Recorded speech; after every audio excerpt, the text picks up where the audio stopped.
How's it, everybody? Welcome back to the Rocky Fern. My name is Luca and I have OI Type 4, and on today's episode of Show Me the Green we're going to go for a twofer. I got two different plants, one from Red Leaf Exotics and one from predatoryplants.com. Let's get into it.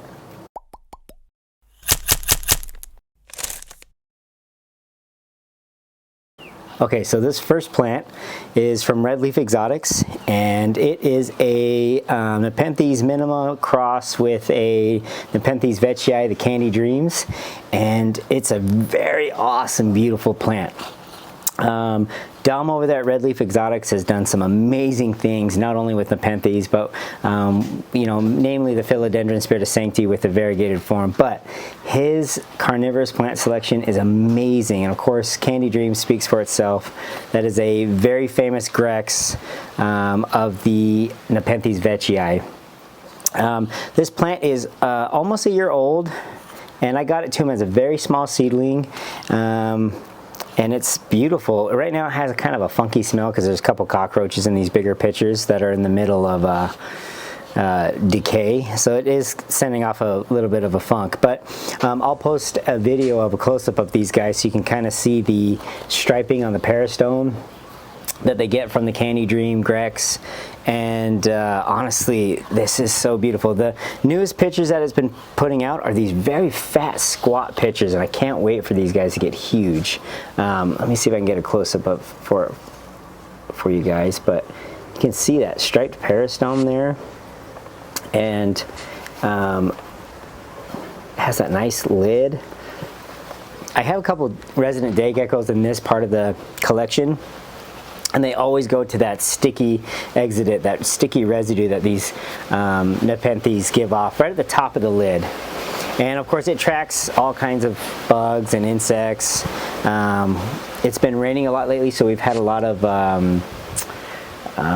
termites, like where they've been doing these like virgin flights, you know, where the new virgin queens will take off and mate, trying to expand their colony. But this plant is huge. I mean, really, for how young it is, it's getting really big. I do keep it under artificial lighting. Here's the newest picture coming out. Let's see if I can get my face out of the way. You guys can see that. Now, I always found it funny that when new pictures are coming out, they are the most phallic looking things out there. Like, I don't know if I'm gonna get, you know, flagged for having it on YouTube, but whatever, if it happens, it happens. I'll show you on the other one kind of what we're looking at here. You'll see that I have it tagged, and that's because it goes into my database as a number, and then I have all the information on it just in case the tag gets lost. I noticed that originally I was keeping these out in an outdoor greenhouse, and the sunlight was making the tag super brittle, so every time I took it in and out, it was breaking apart. So I wanted to make sure I had a digital backup for what this plant is, and it does kind of look like it's having a secondary basal coming out from the stem. So a lot of the, yeah, there is definitely a secondary coming out. Let me show you that actually, because that's kind of cool. If you can see that secondary.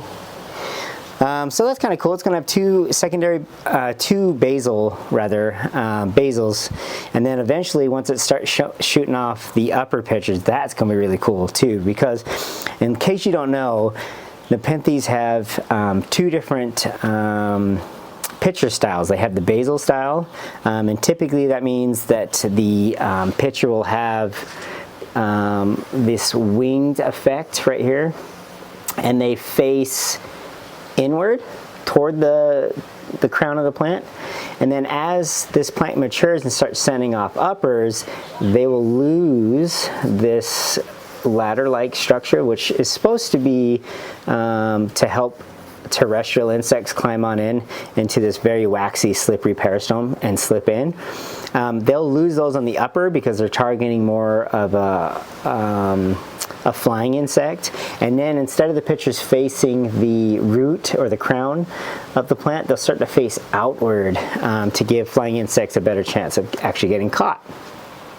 So that's cool. None of my Nepenthes have actually flowered yet, so I don't know if this is a male or female or whatever, but I do have quite an extensive Nepenthes collection. I think we're pushing maybe 25 different species. Not only species, but we do have a lot of hybrids, this being one of them. I do have 2 or 3 Candy Dream hybrids, and those Grexes all show really strong striping on the peristome. You can see that I have this guy in pawn. They just did so much better for me in pawn than they ever did in either pure sphagnum moss or sphagnum perlite cocoa fiber or a peat moss mix for whatever reason. I'm not sure, but once I put them into the pawn mixture, I mean, the growth rate shot through the roof. And I got that idea from watching Sean off of Only Plants when he did his carnivorous video. So these are recently transplanted into pawn, and I cannot be happier. Honestly, this has been a really great thing. I did have them outside in a outdoor greenhouse that was being kept under natural sunlight, and while I thought that was producing really good results, I put them underneath the garage greenhouse and the growth shot. Now that was in correlation with moving it to pawn, so maybe moving it into pawn and keeping it outside would have been fine, but I couldn't be happier with the growth. So we're going to move on to the other specimen that I have, one of my favorites. Even though a lot of Nepenthes have this little growth tip right here, right there, you can kind of see where my finger is, kind of like an alfalfa thing. Let me actually get it in view here. A lot of Nepenthes have that. The one I'm going to show you has really kind of exaggerated one, at least to my eye, and so that spurred me to name it. And I only have 3 or 4 plants that I've named, and the one I'm bringing up is one of those. So say goodbye to this awesome Grex from Red Leaf Exotics. We're going to keep in touch and keep giving you updates on this plant. It's spectacular. I love this plant. It's awesome. I mean, just real quick, look again. It's one of the older pictures, but look at that patterning on it. That is so beautiful. This is its newest picture. Look how flared and dramatic the peristome is. And I noticed that the lid is actually kind of small on these, and they kind of curl in and don't really act as too much, but they are pretty nonetheless to look at, and that peristome is just getting bigger and more dramatic. So I can't wait for more mature basils. Dom, thank you so much. You do great work. Please keep it up. All right, so let me put him over here. Now this guy I got from predatoryplants.com, and they do really great things too. I really like doing business with them. But this is alfalfa. This is the only Nepenthes that I have that is named. I do have an Edwardsiana that I nicknamed Eddie, but I feel like everybody nicknames their Edwardsiana Eddie, so not too original. But this is alfalfa, and remember what I said about peanut, phallus looking plants, almost slipped up there. This phallic plant, this new picture coming out, I'm telling you, I might have to like blur it out. So here it is. I'm not going to say too much, but yeah, that's it. That's also the reason, you can see right there why I called him alfalfa. He kind of has like a twin tail on his little extension there. So I like it. I like this guy a lot. Now this guy is darker. He is a plant that they've already named called the Vintage Bandit, and it is a veitchii burbidgeae cross with a boschiana. So if you guys do go to their website and you happen to see the Vintage Bandit, you kind of get an idea of what he'll look like. This is its newest picture, and I freaking love it. It's so dark, so dramatic. It has a wavy two wavy ribs right here. Not all the pictures will wave like this. None of his other pictures waved as much as this did. In fact, his other picture had straight ribs. But this newest picture has nice undulation. Let's check out, and then his newest picture also is looking pretty undulated. You can tell he's darker, and his peristome, instead of being green with stripes, is pure burgundy. I mean, just dark, and it flares out quite dramatically, and also the lid is much wider, much wider. And he's also pretty furry, a little bit furrier than the other guy, except the leaves. The leaves are quite smooth, whereas the Grex from Red Leaf had a lot of fuzz to it. So that's kind of cool. Kept the same way, kept in pond, kept in the inside greenhouse under LED lighting. It's a 12-hour cycle. I do a week fertilizer liquid feed almost every feeding, and I also make sure to do slow release fertilizers on big pitchers, one little pebble, or I'll do a weak liquid fertilizer inside the pitchers. You can tell that he wasn't too happy at first with the move because the 3 pitchers he had all browned up and started to die back. Now my understanding is even though these pitchers are brown, the bottoms are actually not as brown as the top. They are still absorbing nutrients for the plant. So this is alfalfa. I freaking love this plant. He's got to be one of my top favorite Nepenthes that I own, just because this latest picture that he threw was so dramatic, so beautiful. And for those of you guys, you know, who want a little fun in your collection, Nepenthes are a great plant to add. They're super hardy, honestly. Now, unfortunately, I haven't raised any Nepenthes in a lower humidity environment. Here we have, right now it's 78% humidity. It is a pretty muggy day. Normally it's about 60, 65%. But they thrive here. I mean, it is Hawaii, so you would expect them to do that. But pests, I haven't had any pests. On some of my other carnivorous plants, I've had aphids and scale, but on my Nepenthes, I haven't had any serious bugs that I can remember anyway. Super hardy. I've only lost a couple, and usually it's because they're brand new, they're still transitioning, and I lost them in the transition while they were small. But this guy also received very small, and it's just shot up. I'm telling you right now, Red Leaf and PredatoryPlants.com, they do amazing, amazing work. If you haven't bought from Dom or Predatory Plants, now's your chance. Or you can also wait for Black Friday or Cyber Monday deals.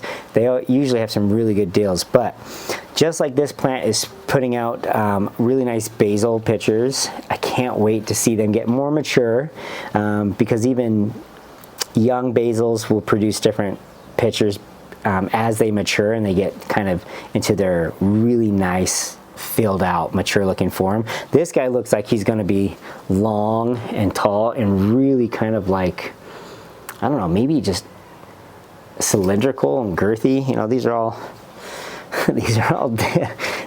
descriptions of something else, okay? Whatever. But they also, once they start putting out their upper pitcher vines, the upper pitchers look different than the basil. So it's going to be really exciting to follow these plants and see what they look like. This guy also puts out quite a bit of that sugary exudate, and the day geckos just go nuts for it. I always finding them up here. And what's kind of cool is inside here along the peristome, they meet and they form kind of a zipper with teeth, what is the word here? I can't think. It forms, you know, some toothiness to it. And I always wondered, you know, when I looked at Nepenthes online or on videos, how firm this was. So the pitcher itself is kind of a leathery, soft, it gives, but the peristome is really hard and really smooth. Now that's that waxy, super smooth coated surface on the peristome that allows animals to fall in.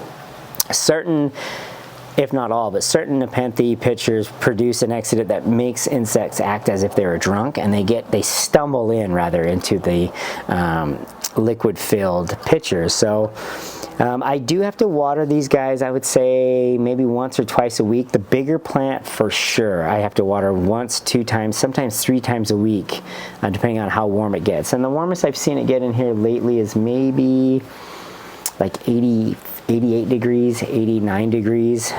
So they do use quite a bit of water, and the fact that I have the drainage hole set about an inch higher gives it a reservoir. So even with it kind of being a not waterlogged, but you know, pseudo hydroponic setup, they are thriving. So they do love a ton of water. So that's one thing to pay attention to.